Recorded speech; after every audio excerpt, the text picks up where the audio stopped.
Isaías 40, a partir do versículo 25.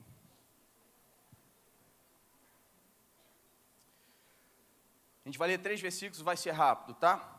Então diz assim: com quem vocês vão me comparar? Quem se assemelha a mim? Pergunta o santo. Ergam os olhos e olhem para as alturas. Quem criou tudo isso? Aquele que põe em marcha cada estrela do seu exército celestial e a todas chama pelo nome. Tão grande é o seu poder e tão imensa a sua força que nenhuma delas deixa de comparecer. Por que você reclama, ó Jacó? E por que se queixa, ó Israel?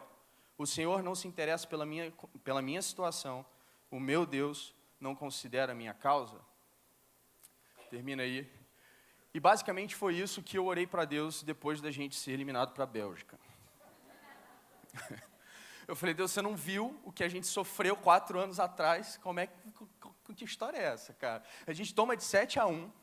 Aí quando chega no momento da redenção, eu falo assim: não, agora o Hexa está garantido, né? Agora tem o menino Ney, Jesus vai na frente, né? Lutando as nossas pelejas lá.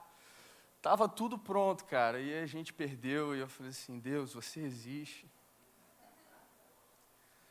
Ai, vocês já superaram? Só eu que não superei ainda? Quem já superou? Já superou o Hexa? Nossa, vocês são tão maduros. Depois você... aí, tem uma turma aqui da Croácia, os caras que já foram naturalizados croatas. Pois é, eu admiro muito vocês que tiveram maturidade já para superar o Hexa. Eu ainda não tive essa maturidade toda. Eu não assisti o jogo da Bélgica com a França, não consegui, me recusei. Até porque, assim, para perder para a França, deixava a gente, né? Porque a gente tem especialidade em perder para a França, não precisa os outros irem lá perder para a gente. Mas, enfim, parabéns para você que já superou. Eu ainda não superei, sigo no aguardo desde 2022. 2022 tudo indica, né? 2 mais 0, mais 2, mais 2, 6. Vocês viram isso? Não? Profético, tá? Segura isso aí e quando se revelar a gente fala.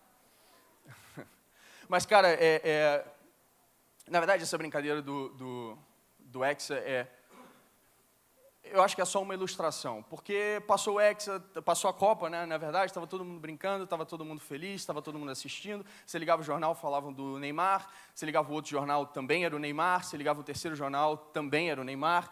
E a gente, enfim, esqueceu que problemas acontecem, né? E a gente começou a viver um clima muito bom no país. Não sei se você estava achando isso, mas estava um clima gostoso, né? Um clima de, putz, estamos todo mundo aqui junto, torcendo pelo nosso país e vai ser legal, vamos ser campeão. E aí acabou a Copa, a gente perdeu, e de repente a gente fez uma aterrissagem forçada na nossa vida real.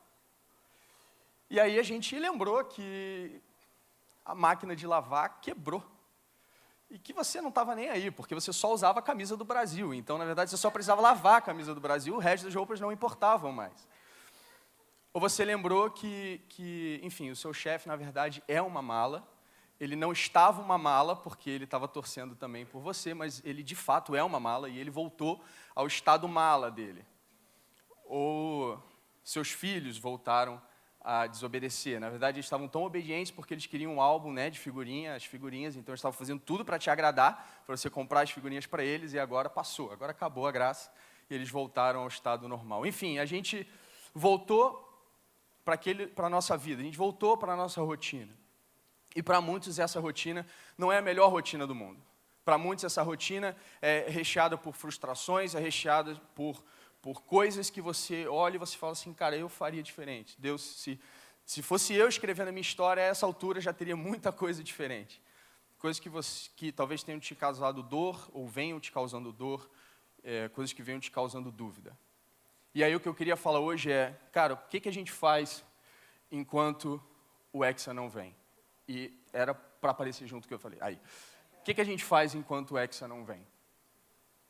Porque a gente tem mais 4 anos pela frente até voltar o clima do oba-oba, o clima bom, o clima que eu esqueço dos meus problemas. Mas e nesses próximos 4 anos? E é 4 anos, eu estou sendo profeta aqui. Não é 8. Então, o que por incrível que pareça, é o meu alarme que está despertando, se alguém puder. O que a gente faz nesses próximos 4 anos? O que fazer para seguir a nossa jornada, para seguir a nossa vida durante esses 4 anos, enquanto o Hexa não vem, enquanto eu vivo nessa realidade. Faz sentido para vocês? Faz sentido? E, cara, eu queria voltar nesse texto de Isaías 40. E nesse texto de Isaías 40, eu acho muito interessante a sequência que ele coloca. Porque ele abre falando assim, cara, olha para as estrelas, olha para o céu. O que você enxerga lá? Você vê milhões de estrelas. Talvez aqui a gente não veja milhões de estrelas, mas certamente naquele lugar onde eles estavam, sem toda a poluição que a gente tem, eles viam lá milhões de estrelas. Cara, olhe para o céu, veja essas milhões de estrelas, olha quão grande é o nosso Deus, quão poderoso é o nosso Deus. E depois ele troca e ele traz 2 nomes. Ele chama um personagem Jacó, mas ele chama os 2 nomes de Jacó. Ele chama Jacó e ele chama Israel. E essa soma de variáveis, as estrelas e Jacó e Israel, ele me fez lembrar da história onde tudo isso acontece, onde todas essas variáveis, elas também se unem na Bíblia. E essa história está em Gênesis capítulo 32. E para você ter um pouco de contexto, antes da gente entrar aqui, Jacó, se você não sabe quem é Jacó, Jacó, ele é basicamente o precursor do político brasileiro. Tá, o nome dele é usurpador, então daí você já entende o resto. E esse cara aprontava para cima de todo mundo, inclusive para cima do irmão mais velho dele. E esse cara, ele arma para cima do irmão mais velho dele, e ele se mete numa encrenca, mente para o pai, enfim. Termina que o irmão começa a procurar o cara, caçar o cara. Fala assim, agora você vai se entender comigo, você é menor do que eu, você não tem a força que eu tenho, agora a gente vai resolver esse negócio aqui, só nós 2. E Jacó, ó, sebo nas canelas, sai correndo, foge. E ele foge, e nessa fuga dele, ele se apaixona por uma menina, ele acaba morando na casa de Labão por 14 anos, só aí já tem uma outra história completamente diferente, que eu vou deixar para você ler sozinho. E depois de 14 anos, ele fala assim, ó, valeu Labão, mas, cara, eu vou embora daqui. E Deus fala assim, ó, volta, você quer sair daí? Beleza, volta para de onde você saiu. Ele fala assim, Deus, não sei se você esqueceu, mas lá de onde eu saí tem o meu irmão. E eu saí de lá por causa do meu irmão. Se eu voltar, eu vou morrer. Deus fala, cara, vai. Ele fala, tudo bem, eu vou. E aí ele começa a armar toda uma estratégia, todo um plano, para poder amolecer o coração do irmão dele, para que quando ele chegue lá, ele não seja, enfim, morto. Então esse é o contexto, tá? É isso que está acontecendo. Jacó, ele preparou uma estratégia, ele falou assim, ó, vou dividir em 2, porque se o exército vier, ele pode pegar a outra caravana, ele dividiu a caravana em 2, e eu vou mandar tantas pessoas na frente, enfim, ele prepara todo um plano, e esses são os versículos que precedem isso que eu vou ler. E aí o que aconteceu, e o que acontece a partir do versículo 24 é o seguinte, Jacó ficou sozinho do outro lado do rio, e um homem começou a lutar com ele. E a luta durou até o raiar do dia. Então, presta atenção, a luta aconteceu à noite. A luta aconteceu debaixo daquelas milhões e milhões de estrelas, aquelas estrelas que Isaías 40 fala, cara, olha para o céu, olha esse tanto de estrelas. Aqui, essa cena está acontecendo debaixo de todas essas estrelas. E quando viu que não conseguia vencê-lo na luta, o homem deslocou de propósito o quadril de Jacó. E a partir daí começa uma conversa entre eles dois, um diálogo entre Jacó e este homem. E aí no versículo 27 diz assim, então o homem perguntou, qual é o seu nome? E ele respondeu, Jacó. E o homem disse, não mais, o seu nome não será mais Jacó, de agora em diante será Israel. Então na mesma porção de texto, eu tenho as estrelas, eu tenho Jacó, eu tenho Israel. Tudo aquilo que o profeta Isaías colocou em sequência, aparece aqui cronologicamente, numa história que de fato faz sentido. E sabe o que eu acho interessante? É que esse homem que veio lutar com Jacó, esse homem era Deus. Esse era uma personificação de Deus. E cara, se você olhar para aquela cena e você levar em consideração o que as estrelas anunciam, Isaías 40, primeiro versículo que a gente leu, olha para os céus, olha para as estrelas, olha como o nosso Deus é poderoso, olha como o nosso Deus é invencível, olha como o nosso Deus coloca em marcha todas essas estrelas. Não tem ninguém mais poderoso do que ele, não tem ninguém mais forte do que ele, não tem ninguém que se compare a ele, não é? Ele não começa assim, cara, quem se compara a mim? Não tem ninguém que se compare a Deus.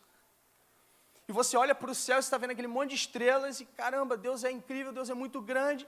E quando você olha para baixo, você vê Deus apanhando de um homem.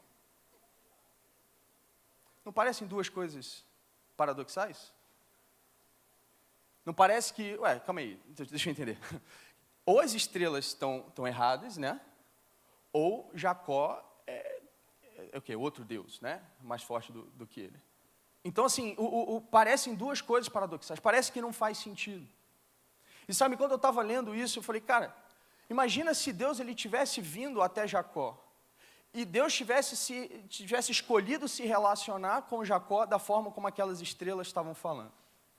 Imagina se Deus tivesse decidido falando assim, Jacó, é o seguinte, eu vim aqui falar com você, tá? Eu vim aqui bater um papo com você. Na verdade, eu vim aqui te abençoar e te botar no caminho certo, botar um rumo na tua vida. Só que eu vou vir como esse Deus super poderoso. Esse Deus invencível, esse Deus que tem as estrelas, o universo debaixo do meu controle. Você acha que se Jacó partisse para cima desse Deus com um soco, ele ia sobreviver depois? Deus é poderoso, Deus é grande, Deus é invencível. Mas esse mesmo Deus, quando ele desce, ele olha para Jacó e ele fala assim, cara, quer saber? Eu não vou escolher me relacionar com Jacó sendo esse Deus. Mas eu vou escolher me relacionar com Jacó de uma outra forma. E que forma é essa? Ele decide se relacionar com Jacó vindo como homem, e ele decide se relacionar com Jacó sendo um homem que se submete ou que se deixa ser derrotado pela humanidade de Jacó do outro lado. Se você não entendeu, a simbologia é o seguinte, ele decide se relacionar com um homem, ele se decide se relacionar com um homem usurpador, um homem que estava perdido nos seus caminhos, um homem que já tinha aprontado um monte, ele decide se relacionar com esse cara dizendo assim, olha, eu vou descer dos altos céus de onde eu vivo, eu vou descer como forma humana, ou seja, igualzinho você, passando pelas mesmas coisas que você passa, entendendo o que você entende, nas limitações que você tem como homem, e eu vou descer nesta forma. E mais do que isso, ao invés de eu vir e te derrotar e te botar para baixo, eu, Jesus, vou me entregar numa cruz e eu vou deixar ser derrotado pela humanidade. Por quê? Porque eu quero construir um novo caminho, um caminho que eu não me relaciono mais com você como um Deus todo-poderoso e distante, mas como um Pai que está presente e que está perto de você. Fala, cara, eu quero me relacionar com você através de um novo caminho. Eu quero me relacionar com você através de uma nova dinâmica. Eu não quero mais que você olhe e me veja distante, muito longe, mas eu quero que você entenda que eu desci até a terra e eu fiz um sacrifício, eu me sacrifiquei, eu decidi morrer naquela cruz, eu me entreguei para a morte, eu escolhi me submeter à humanidade. No momento que Jesus, ele fala assim, ele vira para os soldados romanos e fala assim, cara, sou eu, pode me levar. Ou que ele na cruz fala assim, eu entrego o meu espírito. Quando ele decide morrer, ele fala assim, cara, eu estou fazendo isso para a gente poder ter um novo nível de relacionamento, para a gente poder ter intimidade, para a gente poder estar próximo, para você poder estar nos meus braços e para você encontrar descanso nos meus braços. Sabe, cara, esse Deus, esse mesmo Deus Todo-Poderoso é o Deus que se importa com as pequenas coisas do teu dia a dia. Sabe, às vezes a gente fica assim, não, Deus ele deve estar preocupado com a guerra na Síria, ele deve estar preocupado com a fome na África. Ou então, cara, já imaginou o tempo que leva para chamar todas as estrelas pelo nome? Não, Deus deve estar preocupado com tudo isso. E a gente coloca Deus lá longe. E sabe por que o legalismo ele ganha força? Porque é muito difícil você se relacionar com esse Deus, não é? Um Deus muito longe, um Deus muito grande, um Deus que eu não entendo, um Deus que eu não consigo me conectar. Então, eu boto um monte de regra que eu entendo porque eu vivo dentro de uma civilização regrada por leis. Então, eu coloco um monte de regras e eu começo a me relacionar com essas regras, porque eu não consigo me relacionar com aquele Deus. Mas quando aquele Deus vira e fala assim, cara, olha só, eu sei que amanhã você tem aquela reunião às 11h30 da manhã. E eu sei que você está inseguro sobre essa reunião, mas eu vou estar com você naquela reunião. Aí você fala assim, putz, não é mais aquele Deus longe, é aquele Deus que está perto de mim o tempo inteiro. Sabe, o mesmo Deus que olha para você e fala assim, nossa, você está orgulhoso pelo trabalho de ciências do seu filho? Eu também estou super orgulhoso pelo trabalho de ciências do meu filho, porque ele é meu filho também. Você fala assim, Deus, você também está preocupado com a feira de ciências da minha família? Estou preocupado com a feira de ciências da tua família. Deus, você está preocupado porque eu esqueci de abastecer o carro e eu não sei se vai ter gasolina suficiente para poder... Tô com você, cara. Isso faz parte da tua vida, então também faz parte da minha agenda, cara. Porque eu estou perto de você e eu quero me relacionar com você nesse nível. Então, cara, eu não sei qual foi a visão que você recebeu de Deus. Por algum tempo eu tive a visão de um Deus que era esse Deus muito grande, muito longe. Mas deixa eu te falar uma coisa essa noite, cara. Deus, Ele está muito perto de você. Ele está muito mais perto de você. E Ele quer manter este relacionamento com você, um relacionamento super pessoal. Absolutamente nada pode te separar de Deus. Ele está tão perto de você que você não consegue nem mais se separar. Se você acha que, putz, pisei na bola, Deus, Ele não vai querer mais falar comigo. Não. Ele veio, Ele morreu por você para estabelecer esse relacionamento próximo e Ele vai manter esse relacionamento próximo para sempre, cara. Problemas grandes demais, problemas pequenos demais, absolutamente nada podem reverter, podem desfazer esse relacionamento, esse canal que Deus construiu através de Jesus Cristo para poder viver essa vida com você. Nada. Romanos 8 fala isso, não fala? Estou convencido de que nada, vivo ou morto, angelical ou demoníaco, atual ou futuro, alto ou baixo, pensável ou impensável, absolutamente nada pode se intrometer entre nós e o amor de Deus, quando vemos o modo com que Jesus, o nosso Senhor, nos acolheu. Quando a gente olha e fala assim, nossa, Ele podia ter se relacionado comigo daquela forma, mas Ele escolheu descer, Ele escolheu morrer a morte de cruz, Ele escolheu se humilhar para poder me ter perto, para poder estabelecer um relacionamento pessoal comigo, para poder eu ter livre acesso ao Pai, para a gente poder conversar durante o dia. Sabe, você pode conversar com Deus durante o dia. Uau! Então, se isso é verdade, nada pode me separar mais de Deus. E sabe, quando você entende isso, quando você olha e você entende que essa é a verdade, que esse é o padrão do teu relacionamento com Deus, você pode voltar para aquelas perguntas de Isaías 27. E aqui eu estou trazendo a versão da Bíblia amplificada, porque eu acho que ela captura melhor o que foi escrito originalmente. E o autor pergunta, meu caminho está escondido do Senhor? Na verdade, ele faz um comentário, né? Que na Bíblia em português a gente tem essa pergunta, mas aqui ele fala, cara, o meu caminho está escondido do Senhor. Senhor aqui, essa palavra, Senhor é Yahweh, é o nome Yahweh de Deus. E eu só estou botando aqui porque eu vou confiar que você vai lembrar disso até o final, porque no final eu vou precisar disso de novo. Os meus caminhos estão escondidos de Yahweh.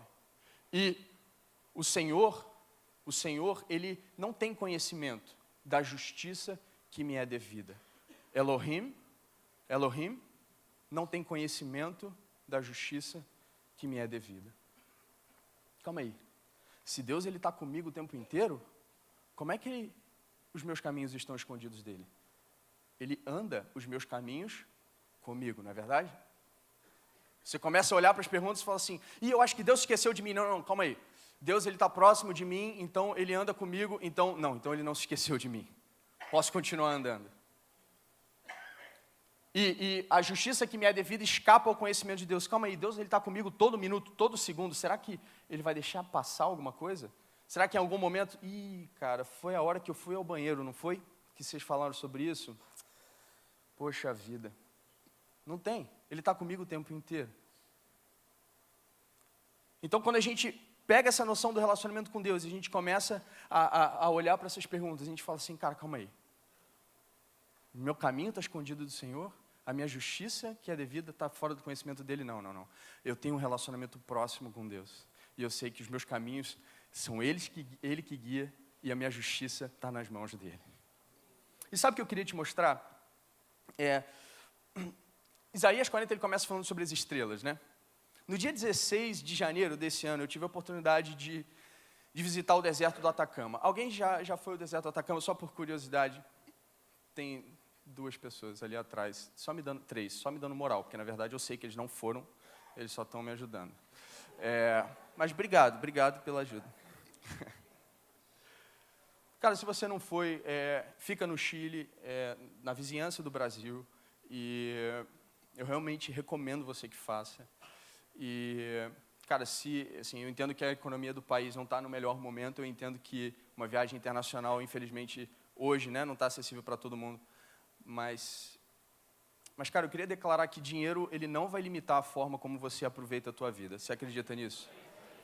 Então, cara, se coloca no teu coração, cara, que você quer conhecer, que você quer viver a tua vida, que você quer desfrutar desse tempo que você tem aqui na Terra, cara. Eu tenho certeza que Deus ele vai fazer o possível e o impossível para fazer isso acontecer. Eu estou falando porque, cara, eu defini planos malucos na minha vida e as coisas aconteceram e eu não sei explicar até hoje como. Então, assim, acredite nisso. Cara, eu estou te falando, pode parecer bobagem, nossa, esse moleque mimado foi lá viajar. Não, cara, isso está disponível para você também. A fonte é a mesma, o pai é o mesmo. Então, eu queria declarar sobre a tua vida que dinheiro não vai ser um fator limitante na tua vida. Mas, enfim, eu estava lá, dia 16 de janeiro, eu estava no Atacama, e, cara, eu tinha um sonho de conhecer o Atacama, porque eu tinha um sonho de ver as estrelas do Atacama. Se tivesse noção da quantidade de estrelas que tem no Atacama, você entendeu o que eu estou falando. Inclusive, eu trouxe uma foto lá do lugar só para você capturar a quantidade. Você pensa em muita estrela. Você consegue pensar num lugar com muita estrela? Então, vê se é parecido com isso aqui. Cara, você olha assim e você fala assim, Jesus amado. Na hora que eu cheguei aqui, que eu olhei para o alto, na hora que eu cheguei nesse lugar, que eu olhei para o alto, eu lembrei de Isaías 40 na hora. Eu falei assim, Jesus, você tem que... Quanto tempo demora para você chamar todo mundo, botar todo mundo na fila, todo mundo em ordem? É muita estrela, cara. E, na verdade, esse passeio foi muito legal, porque esse passeio a gente chega, esse camarada aqui do meio, ele é um descendente do povo atacamenho. O povo atacamenho foi um povo que viveu milhares de anos atrás no deserto do Atacama, e eles conseguiram desenvolver uma cultura lá, um povo que nem era nômade, na verdade. Eles tinham lá os prédios deles, né? As arquiteturas deles, enfim, as técnicas de cultivo, as técnicas de coletagem, blá, blá, blá, por aí vai. E esse cara é um descendente, né? Um cara que vem lá, é bem tradicional daquela região, e ele é um profundo conhecedor daquela cultura. Então, você vai nesse lugar, é um sítio arqueológico, e esse cara vai com você, e ele começa a te mostrar, olha, as casas aqui, elas eram redondas. Por quê? Porque eles olhavam para o céu, com essa quantidade de estrelas, né? Eles olhavam para o céu e eles viam a lua que era redonda, o sol que era redondo, a estrela que era redonda, então eles construíam redondo, eles não conheciam um quadrado. Então, ele começava a mostrar essas coisas e contar essas coisas para a gente. E no final do passeio, né, que era a grande estrela do show, ele chegava e ele abria o mapa estrelar desse povo, dos atacamenhos. Ele falou assim, cara, eu quero mostrar para vocês não como os gregos viam as estrelas, não como os gregos viam os céus, lá os signos do zodíaco e blá, blá, blá. Não, eu quero te mostrar como esse povo em específico, os atacamenhos, há sei lá quantos mil anos atrás, como esses caras, eles olhavam para o céu e como eles interpretavam as estrelas, como eles liam o que estava acontecendo nas estrelas. Porque as estrelas, você pode imaginar com essa quantidade de estrelas, faziam um papel fundamental na vida desses caras. E ele abriu,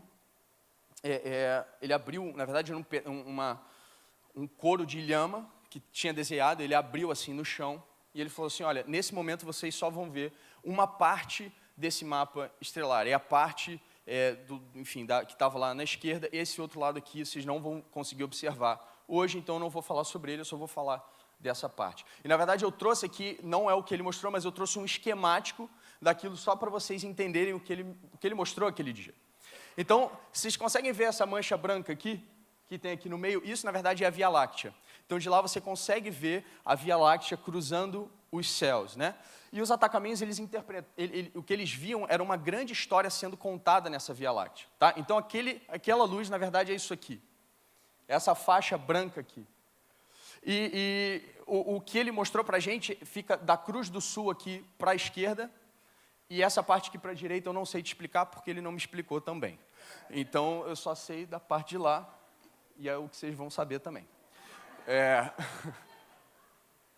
Cara, o que eles viam aqui? Eles viam um personagem central nessa história toda, que é a lhama. Vocês conseguem ver uma lhama aqui? Um pescoço grande. Quem conhece lhama, nem todo mundo conhece uma lhama, mas quem conhece lhama, vocês conseguem ver as 4 patinhas aqui, o pescoção e a cabeça. Tem a lhama mãe e a lhama filhote. São 2 lhamas, na verdade, que eles enxergam. A lhama era uma fonte de comida e era uma fonte de couro, de pele, né, para eles. Então, a lhama ela era pilar central na cultura deles. Tudo que eles faziam tinha lhama. Tá? Só para você ter uma noção, assim, quando eles olhavam para as estrelas, eles falavam assim, quando os homens morrem, eles vêm para cá. Quando as lhamas morrem, elas vão para lá. Tipo, tinha o céu das lhamas, entendeu? Então, a lhama é um papel central. E aqui no canto, você está vendo onde está escrito Zorro ali? Não é o Zorro, o espadachim lá. Zorro é uma raposa. E a raposa está perseguindo a lhama. Porque a raposa, ela quer comer a lhama. Mas, de repente, entra o pastor, que é essa figura aqui atrás, que está vindo proteger a lhama da raposa. Está parecendo alguma coisa familiar para você? Você já ouviu essa história em algum lugar? Tira a lhama, que não existia no Oriente Médio, não tínhamos lhamas em Israel, certo? Me corrija se eu estiver errado, pastor, mas não tínhamos lhamas em Israel. Há dúvidas se tínhamos lhamas. Tira as lhamas, e qual era o animal que era fonte de alimento, que era fonte de lã para aquele povo? A ovelha. Tira a lhama, bota a ovelha. Você tem as raposas tentando pegar as ovelhas, e o pastor que entra falando assim, ei, nas minhas ovelhas você não toca. Quem é o pastor que cuida das suas ovelhas? Jesus. Cara, calma aí. Os meus caminhos estão escondidos do Senhor? Não. Por onde quer que eu vá, por onde quer que eu ande, o pastor, ele vai atrás de mim, me protegendo das raposas, dos problemas que tentam me pegar. Cara, pode ser que você não esteja vendo isso. Pode ser que na tua caminhada você esteja num lugar que você fala assim, Deus, você realmente está aqui? Sério que você está me protegendo? Porque não parece, cara. Porque eu estou sendo bombardeado aqui de todos os lados. E eu realmente não consigo ver que você está. Mas, cara, o fato de você não ver não significa que ele não está. Cara, Ele te protege, Ele cuida de você, Ele te guarda, aí que você veja ou você não veja, você pode vir na igreja ou você pode nunca ter vindo na igreja, pode ser a tua primeira vez na igreja. Deixa eu te contar uma coisa, existe um Deus que te ama tanto que mesmo sem você vir aqui, Ele te protegeu por toda a tua vida. Ele foi atrás de você toda a tua vida. Ele conhece os teus caminhos, e Ele fala assim, cara, deixa comigo, vai caminhando, pode viver que eu vou cuidar de você. Eu vou te proteger. Não se preocupa, tira o olho da raposa. Não precisa ficar olhando para a raposa o tempo inteiro. Olha para um lado, olha para o outro. Mas tem esse problema da economia agora. Não, mas agora tem essa doença que é a doença da moda. Não, mas agora tem esse problema. Todos os filhos agora têm esse problema. Todos os filhos têm esse problema. Tira o olho da raposa. Para de olhar para a raposa. Começa a seguir caminhando firme, falando assim, cara, o Senhor é o meu pastor e Ele não falhará. Cara, esses caras, milhares de anos atrás, eles olhavam e eles falavam assim, o pastor protege a lhama das raposas. E quando eu olhei, eu falei assim, Deus, obrigado. Obrigado porque você tem me protegido até aqui. Teus caminhos não estão escondidos dele, cara. Ele está com você, no teu caminho, te protegendo. Agora olha para o lado de cá. Porque aparece um outro animal aqui na história, e esse animal é uma perdiz. Perdiz enfim, era um pássaro bem típico daquela região. E a perdiz, ela tem uma habilidade única. A perdiz, ela consegue, como nenhum outro animal, achar água no deserto. Cara, é inexplicável como é que ela consegue fazer. Aliás, deve ter uma explicação, é porque eu não sou biólogo e eu não conheço. Mas, cara, ela tem uma habilidade de ir lá e achar água. E o que a lhama malandra faz? Ela fala, eu vou procurar água? Se eu tenho ele que procura para mim? Perdiz, onde é que você está indo? Cara, estou indo ali, vira direita, vira esquerda. Tá bom, eu vou te seguir. E para onde a perdiz vai, a lhama vai atrás. Se a perdiz virar à esquerda, a lhama vira à esquerda. Se a perdiz virar à direita, a lhama vira à direita. E a lhama segue a perdiz, porque ela sabe que se ela seguir a perdiz, ela vai chegar num lugar de provisão e num lugar de vida. Cara, você lembra de algum versículo que diz assim, que aqueles que são guiados por Deus são filhos de Deus? Você lembra de alguma coisa na Bíblia falando que o Espírito Santo é quem vai nos guiar? Você lembra de alguma coisa na Bíblia falando que Ele é quem nos leva e nos faz assentar a pastos verdejantes e que nos leva a águas tranquilas? Você lembra quando o Espírito Santo ele aparece na forma de uma pomba, de uma ave? Eu falei, Deus, então o Espírito Santo ele nos guia para lugar de provisão, para um lugar de vida, e eu não preciso me preocupar com os problemas da vida, porque Jesus me protege. Cara, quando ele abriu aquele mapa, eu fiquei olhando, eu falei assim, Jesus, de onde é que você saiu? Eu estou num deserto, tem ninguém aqui. De onde é que você saiu? Olha para as estrelas, cara. Estou olhando para as estrelas. Quem se compara a mim? Ninguém. O teu amor é incomparável, Deus. O teu amor é incomparável. Os meus caminhos estão escondidos de Yahweh, e a minha justiça a justiça que me é devida passa despercebida aos olhos de Elohim. E Yahweh me protege, e Elohim me guia para um lugar de provisão e justiça. Se você não quiser acreditar nos atacamentos, Salmos 21, 91, 2 fala, direi ao Senhor, Yahweh, Ele é o meu refúgio e a minha fortaleza. E o meu Deus Elohim é em quem eu confio, com grande certeza, e de quem eu dependo. Cara, Deus, Ele está próximo de você. Ele está perto de você. Ele estabeleceu um relacionamento muito pessoal com você. E pode ser que você esteja passando por diversas situações na tua vida que te gerem dúvida, dor, ou qualquer outro tipo de sentimento, frustração. Mas, cara, Ele, por estar perto de você, Ele te protege e Ele te guia. Você pode confiar nele. Mas sabe, cara, é muito bom poder confiar num Deus assim, né? Todo mundo concorda nisso, é muito bom, dá uma paz muito grande.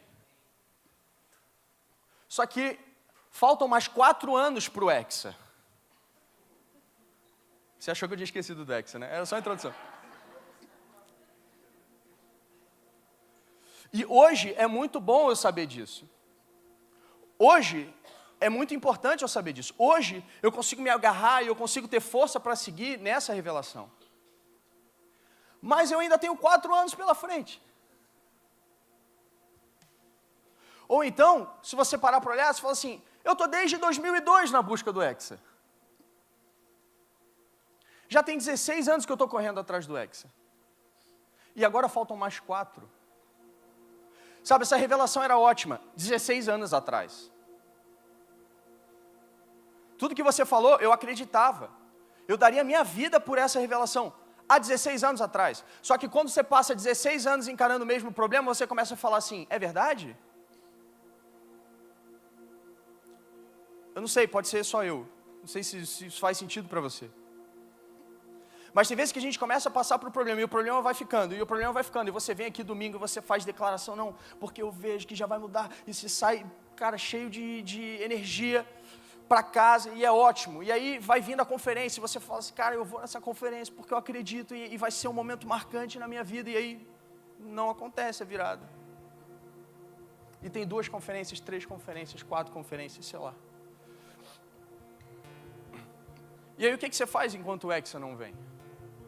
O que você faz enquanto a cura não vem? O que você faz enquanto a tua família não é restaurada? O que você faz enquanto o teu filho não volta para casa? O que você faz enquanto ninguém te liga, te dando uma oportunidade de emprego? O que você faz enquanto você ainda se vê algemado pelos vícios? O que você faz quando você quer sair de casa, mas a depressão te segura? Que você quer sorrir, mas a depressão parece que te ancora num lugar escuro. O que você faz quando você não vê perspectiva na tua vida e você pensa em terminar tudo? Eu não sei se vocês têm essa sensação, cara, mas me parece que cada vez mais suicídio virou uma opção. Cara, olha só, a única morte que pode resolver o teu problema já foi feita 2000 anos atrás. Não acha que outra morte vai resolver, não. Suicídio não é opção, cara. E se você tá tendo esse problema, cara, conta com a gente, conta com a igreja, conta com esse time de pastores aqui. Não vai nessa sozinho não, cara. E o que fazer, cara, enquanto isso? Porque eu sei que às vezes a bateria baixa um pouco, às vezes as energias baixam um pouco. Nós somos humanos. Então, cara, eu queria declarar sobre a tua vida hoje o que diz em Isaías 40, o final de Isaías 40. E depois eu queria que a gente orasse junto, para que Deus viesse e restaurasse as nossas energias, sabe? Cara, esse relacionamento com Deus é um relacionamento diário e é um relacionamento pessoal.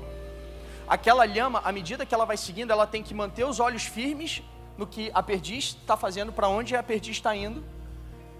E ela não pode parar e se distrair com o que a raposa está fazendo. Então o dia a dia daquela lhama, e aquela lhama pode viver quantos anos? Não faço a menor ideia, mas vamos chutar. 15 anos, 20 anos, 40 anos, 50 anos. Todos os dias, ela acorda e ela fala: perdiz, para onde você está me levando hoje? Onde é a fonte de água que eu vou ver hoje? Ela olha para trás, fala assim: pastor, obrigado, você me guarda, eu vou manter isso na minha cabeça, eu nunca vou desvalorizar o que você fez por mim, eu vou andar consciente da tua proteção. Então, perdiz, para onde é que a gente está indo? É para cá? Então é para cá que eu vou. Dia seguinte, ela acorda, fala assim: perdiz, e agora? Para onde você está indo? Agora a gente está indo para o outro lado. É para o outro lado? Então é para o outro lado que a gente vai. Pastor, muito obrigado porque você me protege. Eu te agradeço por tudo que você já fez na minha vida. Eu vou continuar confiando na tua segurança. Eu vou continuar confiando no que você fez por mim. Perdiz, vamos embora, é para lá que eu vou. E no outro dia, a mesma coisa. E no outro dia, a mesma coisa. Esse relacionamento é um relacionamento diário. Espírito Santo, o que eu faço hoje? Espírito Santo, o que você tem para mim hoje? Espírito Santo, qual é a estratégia para o dia de hoje? Espírito Santo, o que eu estou precisando ouvir hoje? E quando você ouve o Espírito Santo, você ouve e você começa a agradecer: Pai, obrigado pelo que você fez na minha vida. Jesus, obrigado porque você morreu no meu lugar. Deus, obrigado. Obrigado. Você vive uma vida de dependência do Espírito Santo e de gratidão pelo que Deus fez. Dependência e gratidão. Dependência do Espírito Santo e gratidão pelo que Deus fez. O que fazer enquanto o Hexa não vem? Eu vou continuar dependendo do Espírito Santo. Eu vou continuar agradecendo pelo que Deus fez. Tem um versículo que eu amo, que diz assim: volte ao descanso, ó minha alma, porque Deus tem sido bom para você. Você está lutando com ansiedade, você está lutando com nervosismo, você está perdendo o sono. Volta ao descanso, ó minha alma, porque Deus tem sido bom para você. Ele nunca deixou de te guiar e Ele nunca deixou de proteger. Então, se você olhar para trás, você vai ver tudo que Ele já te guiou e tudo que Ele já te protegeu. Então pode voltar ao descanso, ó alma, porque se Ele fez isso até hoje, Ele vai continuar fazendo por todo sempre. Isaías 40 termina falando assim: Ele fortalece o cansado e dá grande vigor ao que está sem forças. Até os jovens se cansam e ficam exaustos, e os moços tropeçam e caem, mas aqueles que esperam no Senhor renovam as suas forças. Voam alto como águias, correm e não ficam exaustos, andam e não se cansam. Cara, você pode ficar de pé.